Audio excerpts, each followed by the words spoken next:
ನಮಸ್ತೆ Karnataka, welcome back to mass man Kannada channel. ಇವತ್ತಿನ ವಿಷಯದಲ್ಲಿ ನಮ್ಮ RCBಯ ಹುಡುಗಿ ಸ್ಮೃತಿ ಮಂದಾನ ಮದುವೆ ಮುಂದೂಡಲ್ಪಟ್ಟಿದೆ. ಯಾವುದು ಸತ್ಯ ಯಾವುದು ಸುಳ್ಳು ಅನ್ನೋದ್ರ ಬಗ್ಗೆ ತಿಳಿದುಕೊಳ್ಳೋಣ. ಸ್ಮೃತಿ ಮಂದಾನ ಮದುವೆ ಮುಂದೂಡಲ್ಪಟ್ಟಿದೆ. ಈ ವಿಷಯ ಇವಾಗ ತುಂಬಾ ಸೆನ್ಸೇಷನ್ ನ್ಯೂಸ್ ಆಗಿ ಹರಿದಾಡ್ತಿದೆ.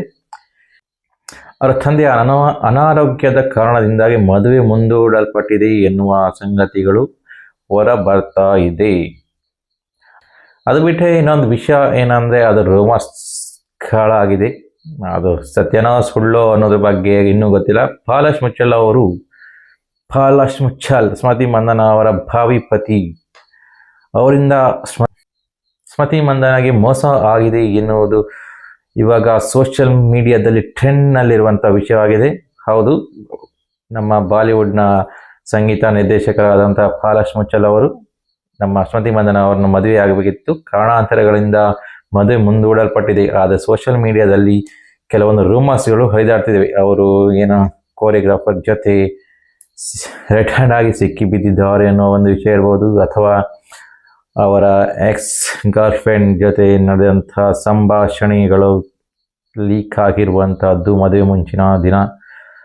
ಈ ಕೆಲವೊಂದು ರೂಮರ್ಸ್ಗಳು ಹರಿದಾಡ್ತಿದೆ. ಇದು ಸತ್ಯನೋ ಸುಳ್ಳು ಅನ್ನೋದ್ರ ಬಗ್ಗೆ ಇನ್ನೂ ಸರಿಯಾದ ಮಾಹಿತಿಗಳು ಇಲ್ಲ. ಆದರೆ ಕೆಲವೊಂದು ಸಂದೇಹಗಳಿಗೆ ಎಡೆ ಮಾಡಿಕೊಡುವಂಥ ವಿಷಯಗಳಂತೂ ನಡೆದಿದೆ. ಸ್ಮೃತಿ ಮಂದನ ಅವರು ತಮ್ಮ ಎಲ್ಲ ಮದುವೆ ಸಂಬಂಧಪಟ್ಟಂತಹ ಪೋಸ್ಟ್ಗಳೇನಿವೆ, ಇನ್ಸ್ಟಾಗ್ರಾಮ್ ಪೋಸ್ಟ್ ಆಗಿರ್ಬೋದು, ಇನ್ನಿತರ ಪೋಸ್ಟ್ಗಳಾಗಿರ್ಬೋದು, ಅದನ್ನೆಲ್ಲವೂ ಸಹ ಡಿಲೀಟ್ ಮಾಡಿದ್ದಾರೆ. ಕೇವಲ ಮದುವೆಗೆ ಸಂಬಂಧಪಟ್ಟಿದ್ದು ಮಾತ್ರ ಇಲ್ಲಿ ಒಂದು ಗಮನಿಸಬೇಕು. ಅದಕ್ಕಿಂತ ಮುಂಚೆ ಅವ್ರ ಜೊತೆ ಇರುವಂತಹ ಯಾವುದೇ ಪೋಸ್ಟ್ಗಳನ್ನು ಅವರು ಡಿಲೀಟ್ ಮಾಡಿಲ್ಲ. ಈ ಒಂದು ಸಂಕೇತ ಅವರ ಮಧ್ಯೆ ಎಲ್ಲವೂ ಸರಿ ಇದೆ ಎನ್ನುವುದು ನಮಗೆ ಇವಾಗಿನ ಈ ಒಂದು ಸಂಕೇತ ಅವರ ಮಧ್ಯೆ ಎಲ್ಲನೂ ಸರಿಯಾಗಿದೆ ಎನ್ನುವುದನ್ನು ತಿಳಿಸ್ತದೆ. ಅದು ಬಿಟ್ಟರೆ ಮತ್ತಿದ್ದವೆಲ್ಲವೂ ರೂಮರ್ಸ್ಗಳು ತುಂಬಾ ಹರಿದಾಡ್ತಿದೆ. ಆದರೆ ಒಂದು ಸಂದೇಹ ಅಂತ ಹೇಳಿದ್ರೆ, ಅವರ ಟೀಮ್ಮೇಟ್ಸ್ ಏನಿದ್ದಾರೆ ಅವರೆಲ್ಲರೂ ತಮ್ಮ ಇನ್ಸ್ಟಾಗ್ರಾಮ್ ಪೋಸ್ಟ್ನಲ್ಲಿ ಏನು ಪೋಸ್ಟ್ ಮಾಡಿದ್ರು ಆ ಎಲ್ಲ ಪೋಸ್ಟ್ಗಳನ್ನು ಡಿಲೀಟ್ ಮಾಡಿದ್ರು.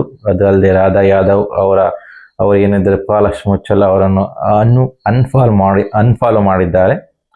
ಸೊ ಇವೆಲ್ಲ ಬೆಳವಣಿಗೆಗಳು ತುಂಬಾ ಸಂದೇಹ ಎಡೆ ಮಾಡಿಕೊಟ್ಟಿದೆ. ಆದರೂ ಇದರ ಮಧ್ಯೆ ಪಾಲಾಶ್ ಮುಚ್ಚಲ್ ಅವರ ಸಿಸ್ಟರ್ ಏನಿದ್ದಾರೆ ಅವರು ಅವರ ಸ್ಮೃತಿ ಅವರ ತಂದೆಯವರ ಅನಾರೋಗ್ಯ ಕಾರಣದಿಂದ ಮದುವೆ ಮುಂದೂಡಲ್ಪಟ್ಟಿದೆ. ನಮ್ಮ ಪ್ರೈವಸಿಯನ್ನು ಏನು ಹೇಳ್ತಾರೆ ಅದಕ್ಕೆ ಭಂಗ ತರಬಾರ್ದು ಅಂತ ಅವರು ಒಂದು ಟ್ವಿಟರ್ನಲ್ಲಿ ಹಂಚಿಕೊಂಡಿದ್ದಾರೆ. ಸೊ ಅವರ ಕಡೆಯಿಂದ ಬಂದಂಥ ಒಂದು ಕ್ಲಾರಿಟಿ ಇದಾಗಿರ್ತದೆ. ಇನ್ನು ಸ್ಮೃತಿ ಮಂದನ ಕಡೆಗೆ ಅವರಿಂದ ಯಾವುದೇ ರೀತಿಯಾದಂತಹ ಕ್ಲಾರಿಟಿಗಳು ಬಂದಿಲ್ಲ. ಅದು ಅಲ್ಲದೆ ಸ್ಮೃತಿ ಮಂದನ ಅವರು ಮದುವೆ ನಂತರ KBC ಏನು ಅಮಿತಾಬ್ ಬಚ್ಚನ್ ಅವರೊಂದಿಗೆ ಅಮಿತಾಬ್ ಬಚ್ಚನ್ ಅವರು ಏನು ಹೋಸ್ಟ್ ಮಾಡ್ತಾರೆ ಆ KBCಯಲ್ಲಿ ಪಾಲ್ಗೊಳ್ಳಬೇಕಿತ್ತು. ಸೊ ಅದನ್ನು ಕೂಡ ಪೋಸ್ಟ್ಪೋನ್ ಆಗಿದೆ. ಅವರು ಅದರಲ್ಲಿ ಪಾಲ್ಗೊಂಡಿಲ್ಲ ಅನ್ನೋ ನ್ಯೂಸ್ ಇವಾಗ ಬರ್ತಾ ಇದೆ. ಸೊ ಮೇ ಬಿ ಮದುವೆ ಮುಂದೂಡಲ್ಪಟ್ಟಿರೋ ರೀಸನ್ ಇರ್ಬೋದು, ಸ್ವಲ್ಪ ಮೆಂಟಲಿ ಡಿಸ್ಟರ್ಬ್ ಆಗಿರ್ಬೋದು ಅನಿಸುತ್ತೆ. ರೂಮರ್ಸ್ಗಳ ಬಗ್ಗೆ ನಾವು ತಲೆ ಕೊಡೋದು ಬೇಡ, ಎಲ್ಲ ಒಳ್ಳೇದಾಗಲಿ ಅಂತ ಹೇಳ್ತಾ, ಯಾರೆಲ್ಲ ನಮ್ಮ ಚಾನಲ್ನ ಸಬ್ಸ್ಕ್ರೈಬ್ ಮಾಡ್ಕೊಂಡಿಲ್ಲ ಅವರೆಲ್ಲ ಮಾಡ್ಕೊಳ್ಳಿ. ನಿಮ್ಮ ಆಶೀರ್ವಾದವೇ ನಮ್ಮ ಬೆಳವಣಿಗೆ ಅಂತ ಹೇಳ್ತಾ ಈ ವಿಡಿಯೋನ ಮುಗಿಸ್ತಾ ಇದ್ದೀನಿ. ಮುಂದಿನ ವಿಡಿಯೋದಲ್ಲಿ ಮತ್ತೆ ಸಿಗೋಣ.